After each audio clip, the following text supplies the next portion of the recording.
कृष्ण, राधे राधे जी सबको।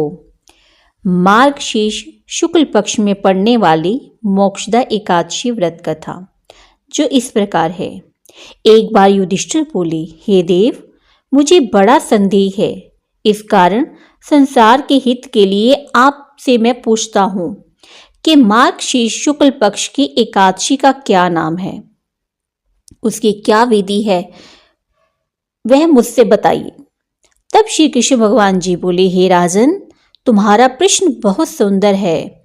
मार्गशीर्ष कृष्ण पक्ष की जो उत्पन्ना नाम की एकादशी है, वह मुर दैत्य को मारने के लिए मेरे शरीर से उत्पन्न हुई है, इसलिए मुझको बहुत प्रिय है। हे राजन, मैं तुम्हारे सामने चर अचर तीनों लोकों के हित के लिए उस एकादशी का वर्णन करूंगा।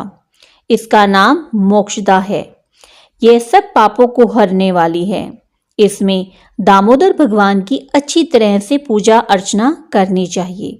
तुलसी की मंजरी और धूप दीप से अच्छी तरह भगवान की आराधना करें।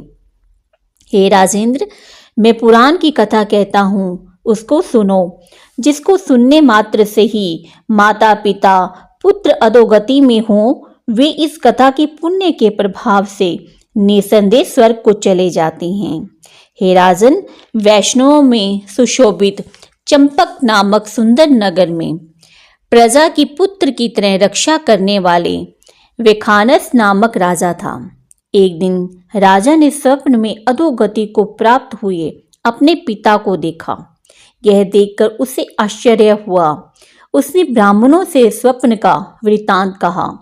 हे ब्राह्मणों, मैंने स्वप्न में अपने पिता को नरक में पड़ा हुआ देखा है। पिता ने मुझसे कहा है कि हे पुत्र, मैं अधोगति में हूँ, मेरा उद्धार करो। स्त्री पुत्र मुझे अच्छे नहीं लगते, मैं क्या करूं? हे ब्राह्मणों, जिसके द्वारा मेरे पूर्वजों को मोक्ष हो जाए, ऐसा दान व्रत तप योग कुछ बतलाइए। ब्राह्मण बोले, हे नृप, यहाँ पर्वत मुनि का आश्रम पास में ही है। वह भूत भविष्य वर्तमान सबको जानते हैं। उसके पास आप जाइए। वह राजा उनका वचन सुनकर मुनि के आश्रम में गया। वह आश्रम शांत प्रकृति के ब्राह्मण प्रजा और मुनीश्वरों से सुशोभित था। राजा ने वहां जाकर पृथ्वी पर साष्टांग प्रणाम किया। मुनि ने राज्य के 7 अंगों की कुशल पूछी और कहा कि तुम्हारा राज्य निष्कंटक तो है? राजा बोला, हे विप्र, आपकी कृपा से सब कुशल होने पर भी कुछ विघ्न उपस्थित हो गया है। हे ब्राह्मण, मुझे कुछ संदेह है, उसको आप दूर कीजिए। पर्वत मुनि राजा के यह वचन सुनकर नेत्र बंद करके भूत भविष्य को सोचने लगे। फिर राजा से बोले, हे राजेंद्र, आपके पिता के पाप को मैंने समझ लिया है। तुम्हारे पिता ने काम के वशीभूत होकर स्त्री को रति दी और दूसरी स्त्री के आग्रह करने पर भी ऋतु दान नहीं दिया। इस कर्म से वह नरक में पड़ा है। राजा बोला, हे मुनि, किस व्रत और दान से उस नरक से मेरे पिता का उद्धार होगा? वह उपाय मुझसे कहिए। मुनि बोले, मार्गशीर्ष शुक्ल पक्ष में मोक्षदा नाम की एकादशी है। तुम सब लोग उसका व्रत करके उसका पुण्य पिता को दे दो। मुनि के इस वचन को सुनकर राजा अपने घर को आ गया। जब अगहन सुदी आई, तब स्त्री पुत्र और रविवास समेत विधि पूर्वक व्रत करके उसका पुण्य राजा को दे दिया।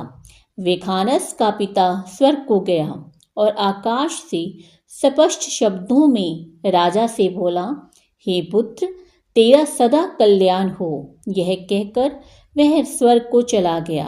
हे राजन, इस प्रकार जो इस मोक्षदा एकादशी, अगर किसी के पितृगण पूर्वज प्रेत योनि में पीड़ा भोग रहे हैं तो उनके वंशज उनके नाम के लिए मोक्षदा एकादशी का व्रत का संकल्प करके उनके निमित्त करें, जिससे उन्हें मोक्ष की प्राप्ति हो।